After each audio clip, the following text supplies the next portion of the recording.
14 अगस्त को भारतीय इतिहास का सबसे मुश्किल दिन कहा जाए तो गलत नहीं होगा। इस एक दिन में भारत का भूगोल, समाज और संस्कृति सबका बंटवारा हो गया। 14 अगस्त 1947 को ही पाकिस्तान अस्तित्व में आया था। इसी दिन पाकिस्तान को स्वयंभू राष्ट्र का दर्जा मिला। पाकिस्तान 14 अगस्त को ही अपना स्वतंत्रता दिवस मनाता है। ये भारत के लिए सबसे पेचीदा दौर था। भारत और पाकिस्तान के जिन लोगों ने बंटवारे का दर्द सहा है, वो आज तक इसे नहीं भूल पाए हैं। सिर्फ एक फैसले की वजह से लाखों लोगों को अपना घर-बार छोड़ना पड़ा, अपनी जमीन जायदाद छोड़कर चले जाना पड़ा। लाखों लोग मकान, दुकान और संपत्ति से रातों रात बेदखल होकर सड़क पर आ गए। भारत पाकिस्तान बंटवारे की त्रासदी सदियों तक याद रखी जाएगी। ये 20वीं सदी की सबसे बड़ी त्रासदियों में से एक रही। आज़ादी के वक्त भारत की आबादी करीब 40 करोड़ थी। भारत को आज़ादी तो मिली, लेकिन बंटवारे की कीमत पर।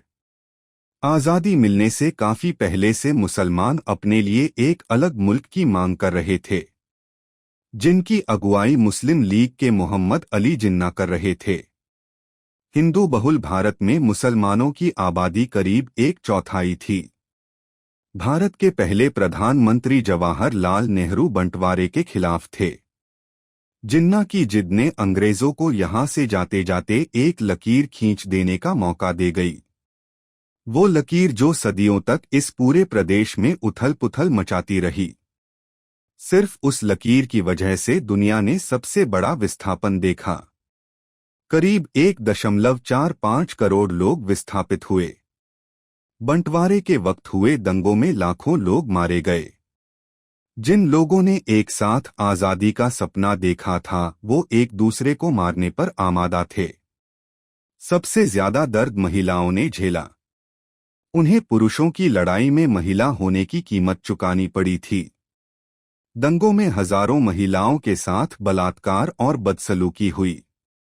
महिलाओं के लिए विभाजन का दर्द कितना बड़ा था, इसे दिल्ली में रहने वाली सरला दत्त नाम की एक महिला ने बताया था।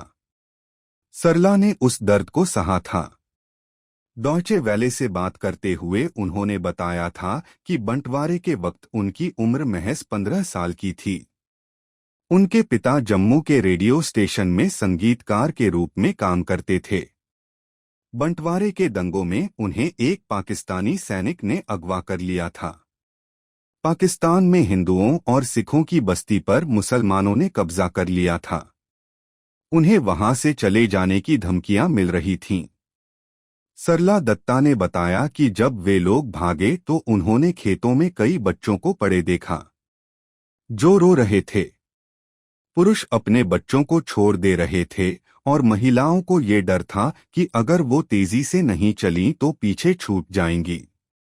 बहुत सी महिलाएं कमजोर थीं। इंसानियत बिल्कुल खत्म हो गई थी। सरला की शादी जबरदस्ती मुसलमान सैनिक के भाई से करवा दी गई। उन्हें कुरान पढ़ने को दिया गया। उनसे घर के काम करवाए जाएं। हिंदुस्तान में किसी मुस्लिम महिला के साथ अपराध की खबर आती तो वहां हिंदू महिलाओं को निर्वस्त्र करके घुमाया जाता। महिलाएं ज्यादती की सबसे आसान शिकार बन गई थीं। बंटवारे ने दर्द की अंतहीन कहानी दी। भारत पाकिस्तान का बंटवारा बिल्कुल अफरा तफरी में हुआ। भारत के अंतिम governor general Lord Mountbatten Britain जल्दबाजी में बंटवारे को अंजाम दिया। उन्हें किसी तरह से ब्रिटिश सैनिकों को भारत से निकालने की जल्दबाजी थी।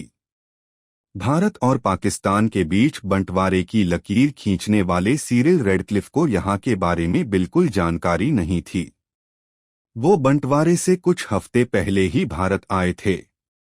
उन्होंने बिना धार्मिक और सांस्कृतिक विचार मन में लाए दो मुल्कों के बीच एक लकीर खींच दी। इसने हिंदुओं और मुसलमानों के बीच न खत्म होने वाली दीवार बना दी। 14 अगस्त 1947 को पाकिस्तान को आज़ादी मिली और 15 अगस्त 1947 को हिंदुस्तान को डोट, लेकिन दोनों देशों के बीच की सीमा रेखा तय करने में 17 अगस्त तक का वक्त लग गया। 17 अगस्त 1947 को दोनों देशों के बीच सीमाएं खींच गईं, लेकिन हालात बिगड़ते ही गए। इसने दो मुल्कों के बीच कभी न खत्म होने वाली नफरत के बीज बो दिए।